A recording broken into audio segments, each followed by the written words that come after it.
अत्र उपस्थित विद्वद्गण, सन्यासी महानुभाव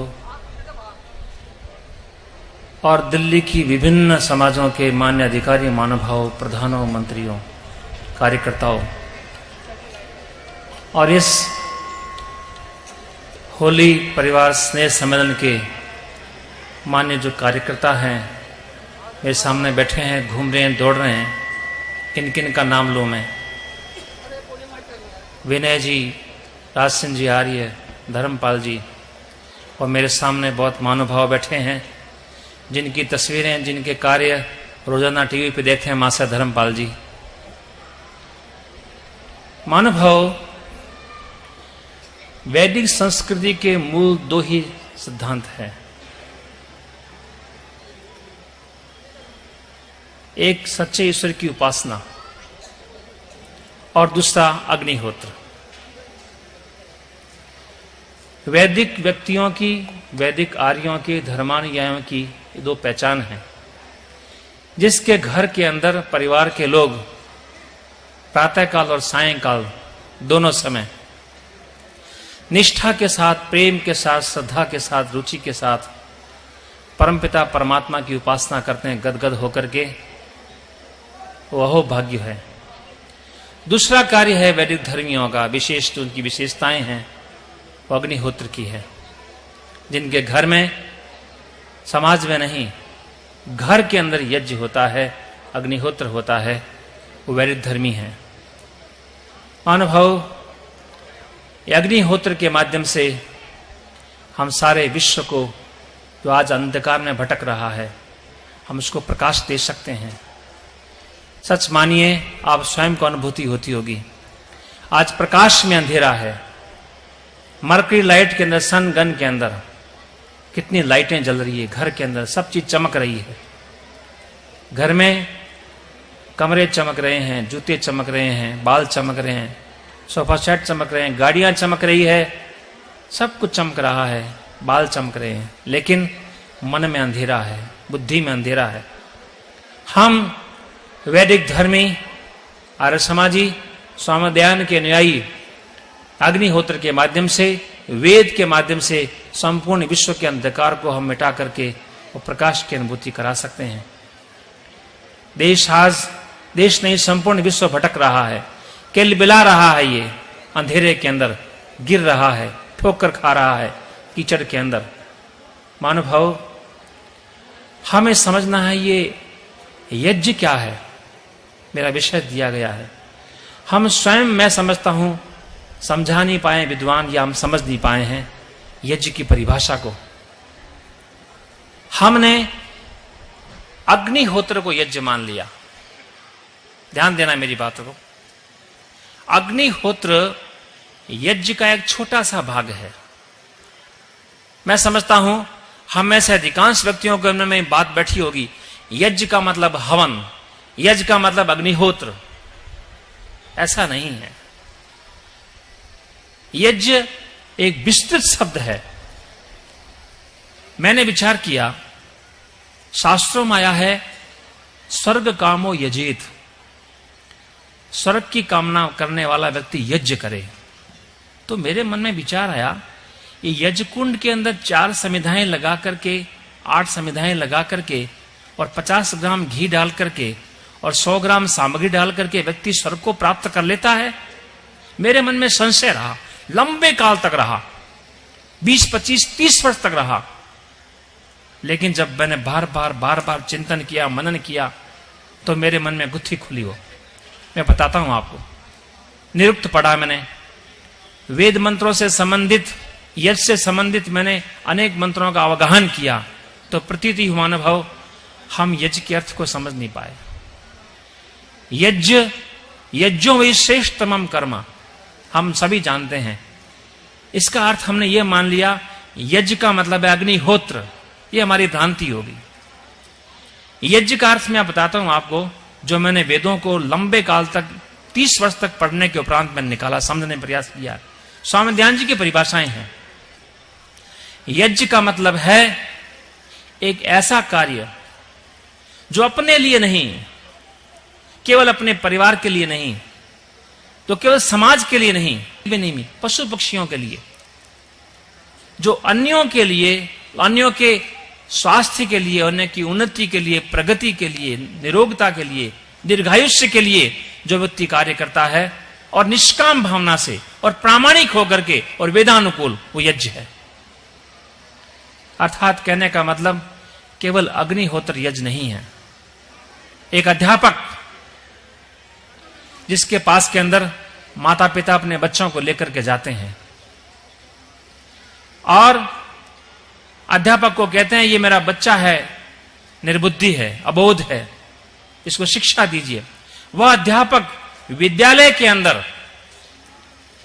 उस बच्चे के अज्ञान को दूर करता है, उसकी अशक्ति को दूर करता है, निर्बलता को दूर करता है, आलस्य प्रमाद को दूर करता है, उसके स्वार्थ को प्रमाद को दूर करता है और उसको ज्ञानी बनाता है, श्रेष्ठ बनाता है, बलवान बनाता है, चरित्रवान बनाता है, ईश्वर भक्त बनाता है, राष्ट्र भक्त बनाता है और निष्काम भावना से। एक डॉक्टर जो है अपने चिकित्सालय के अंदर रोगी रोता हुआ, बिलखता हुआ उसके पास में आता है, मर रहा होता है, मेरे दर्द है, शरीर में दर्द है, पेट में दर्द है, टांग में दर्द है, कमर में दर्द है, रो रहा है, चिल्ला रहा है और डॉक्टर उस रोगी को देख करके तन मन धन से, निष्काम भावना से कि फीस मिलेगी या नहीं मिलेगी, इसके पास में पैसा है अथवा नहीं है, मेरे 200, 500, 1000 रुपए की फीस देगा नहीं देगा, इसका विचार नहीं करता है।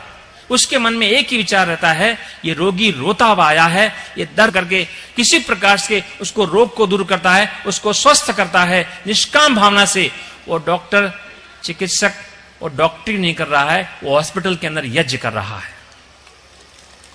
और चलिए, एक वकील जिसके पास में एक व्यक्ति रोता बिलखता आता है, मेरे साथ अन्याय हो रहा है, उत्पीड़न हो रहा है, बलात् लोग मेरे धन को ले रहे हैं या मेरे को दबा रहे हैं, भयभीत कर रहे हैं, इस प्रकार से त्रस्त होकर के वकील के पास में आता है और वकील कानून के माध्यम से, आदर्श के माध्यम से, सत्य के माध्यम से, तर्क और युक्ति के माध्यम से, संविधान के माध्यम से उसके अन्याय को दूर करने का पूरा प्रयास करता है और उसको अन्याय से मुक्त कराता है। महानुभाव, वो वकील जो है वकालत नहीं कर रहा है, वो यज्ञ कर रहा है। और चलिए, आप एक किसान जो खेती कर रहा है, खेती करने वाला किसान जमीन के अंदर बढ़िया से बढ़िया बीजों को लेकर चलता है। आपको बताना होगा शायद, आज जो खेती की जा रही है ये विनाशकारी है। हम जो खा रहे हैं, हम जो पी रहे हैं, हम जो पहन रहे हैं, ये जहर है। ये वायुमंडल जिसको हम सांस ले रहे हैं, इसमें जहर भरी हुई है। पानी में जहर है, अनाज में जहर है, दूध में जहर है, घी में जहर है, गायों की शुद्ध गायों में जहर है। कैसे?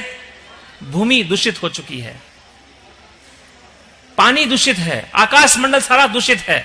हमने आकाश मंडल के अंदर जितना पदार्थ विषैले डाल रखे हैं वो सारे नीचे आते हैं पानी के माध्यम से। पृथ्वी सारी दूषित हो चुकी है, जो उत्पन्न होने वाली घास, कंद, मूल, फल है, सभी दूषित हैं। हम नहीं कह सकते कि शुद्ध गाय का दूध है, ये शुद्ध गाय का घी है, शुद्ध गाय का दही है। कौन? कि सारा वातावरण दूषित हो चुका है। एक किसान जो खेती कर रहा है, यह विचार करके कि मैं इस भूमि के अंदर अच्छे से अच्छे बीजों को लेकर के और बिना खाद डाले, मानो भाव, हम देख रहे हैं अपने पांव में कुल्हाड़ी मारे जा रही है। यहां का मुझे पता नहीं, मैं गुजरात में रहता हूं, वहां पर 1 बीघा 1 एकड़ जमीन में 200 ग्राम, 200 किलो नहीं, 400 किलो नहीं, 1000, 2,000 अनाज उत्पन्न करने के लिए 1 बोरी, 2 बोरी, 3 बोरी, 4 बोरी, 5-5 बोरियां डाल रहे हैं। वो कहां जाता है जहर? हमारे अंदर आता है वो।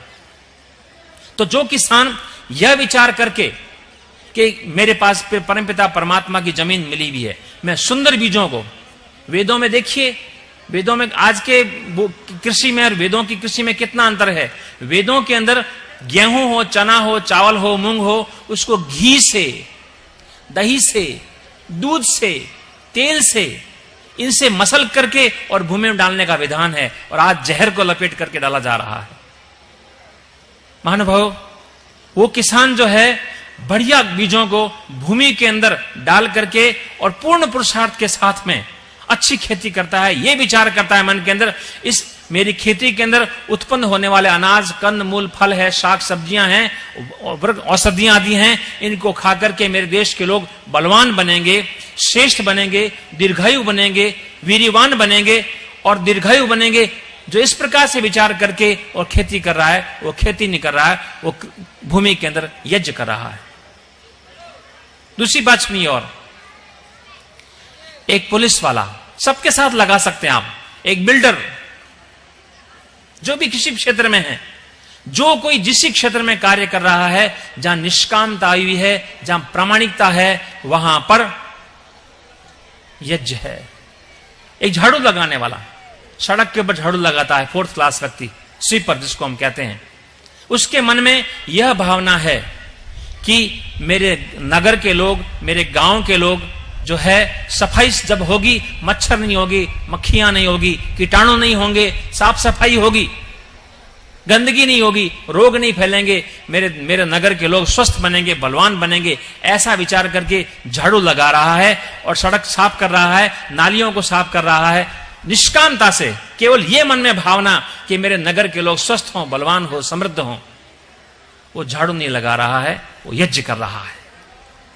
और आगे चलिए, किसी भी क्षेत्र में जाइए आप, हर किसी क्षेत्र में जहां जो खड़ा है, एक सन्यासी, एक उपदेशक, एक आचार्य, उसके मन में केवल यह भावना है, मुझे दक्षिणा नहीं चाहिए, धन की अपेक्षा नहीं है, मेरे पास ज्ञान विज्ञान है, मैं लोगों के अज्ञान को दूर करूंगा। मैं यह विचार करके उनके काम को, क्रोध को, लोभ को, मोह को, ईर्ष्या को, द्वेष को, अहंकार को, आलस्य को, प्रमाद को, स्वार्थ को, इनको दूर करता है, निष्कामता लाने का प्रयास करता है। वो उपदेशक उपदेश नहीं कर रहा है, वो यज्ञ कर रहा है। इसी प्रकार लेखक को लीजिए आप, डॉक्टर को लीजिए आप, इंजीनियर को लीजिए, कॉन्ट्रैक्टर को लीजिए, दुकानदार को लीजिए। एक दुकानदार दुकान कर रहा है, दुकान करने वाला दुकानदार लोभ की भावना नहीं, अनुचित प्रॉफिट की, अनुचित लाभ लेने की भावना नहीं, निष्कामता जब आ गई, यज्ञ बन जाता है।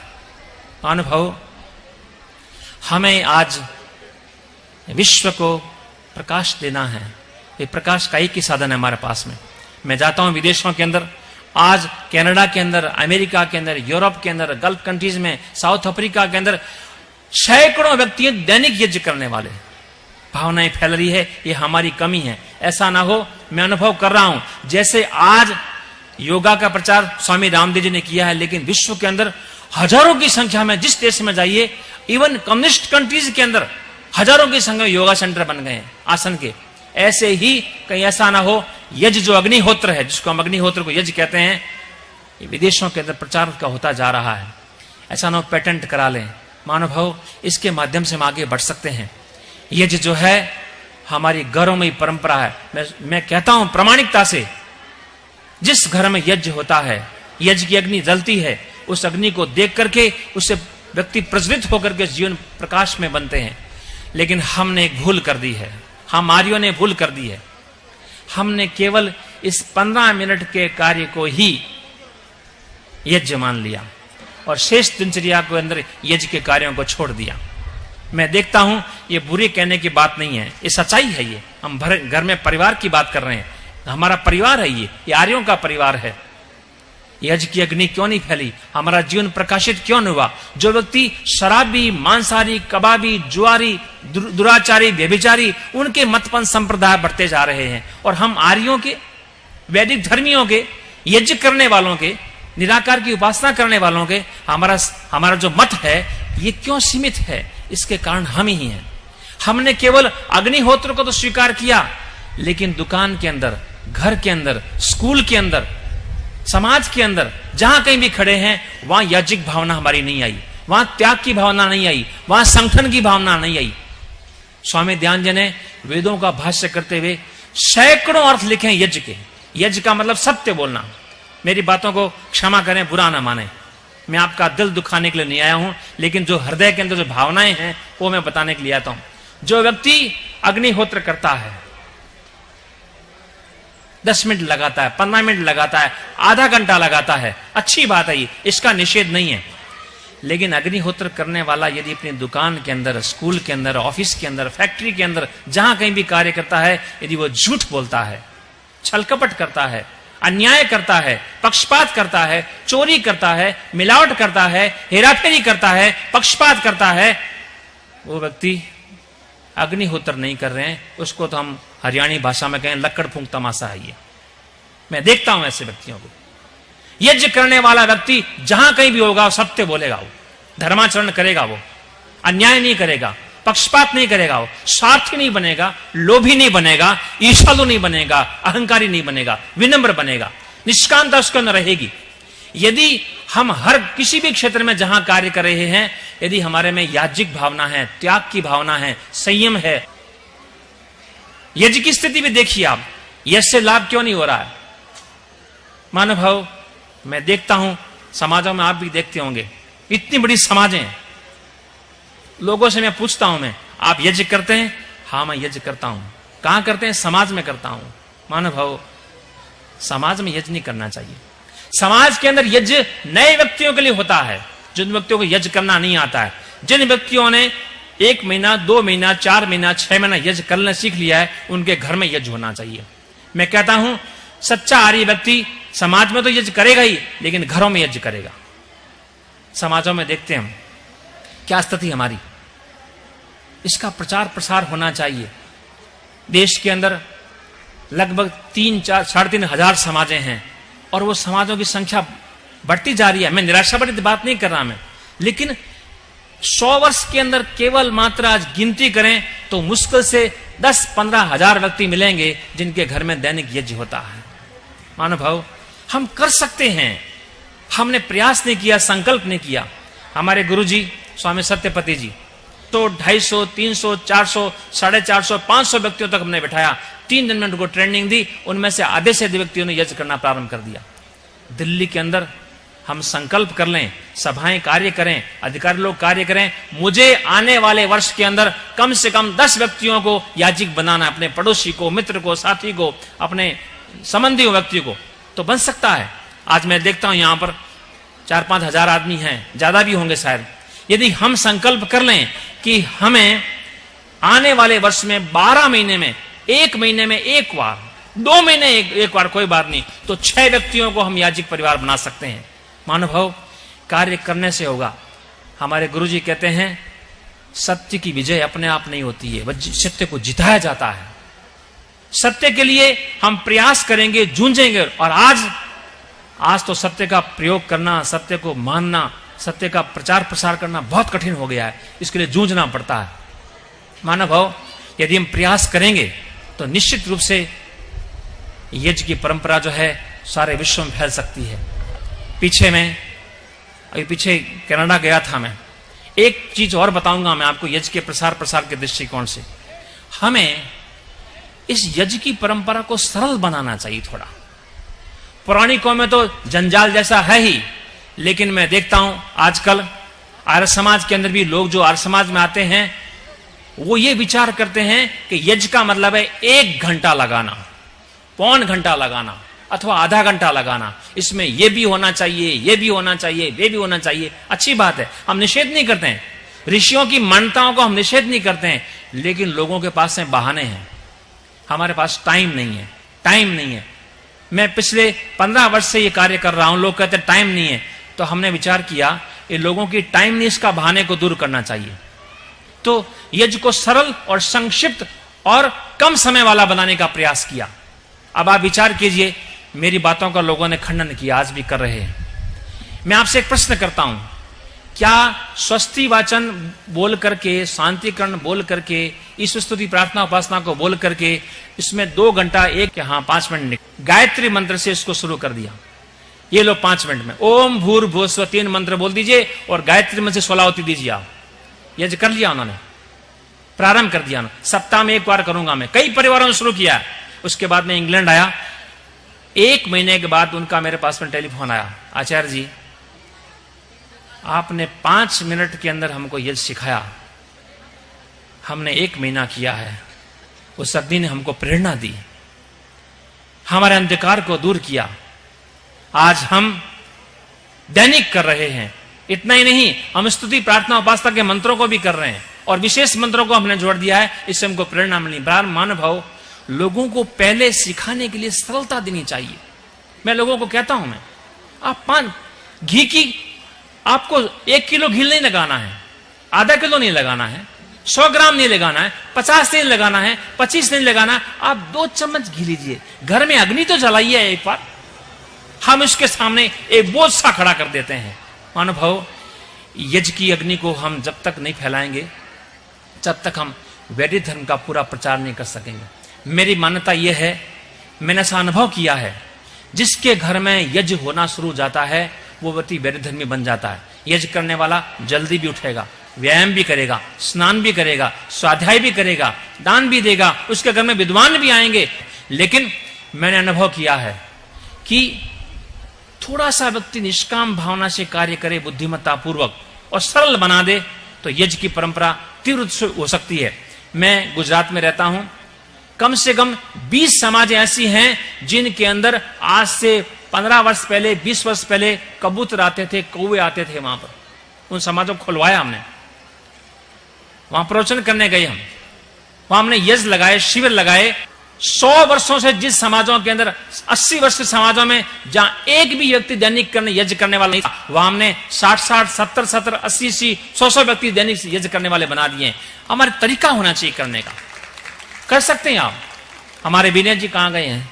विनय जी ने कहा मेरे को, ये चमत्कार है, ये मैं अवसर निकाल रहा हूं। मैं 3 दिन में मेरी गारंटी है, केवल 3 दिन के अंदर 2 घंटे प्रातःकाल, 2 घंटे सायंकाल, 12 घंटे।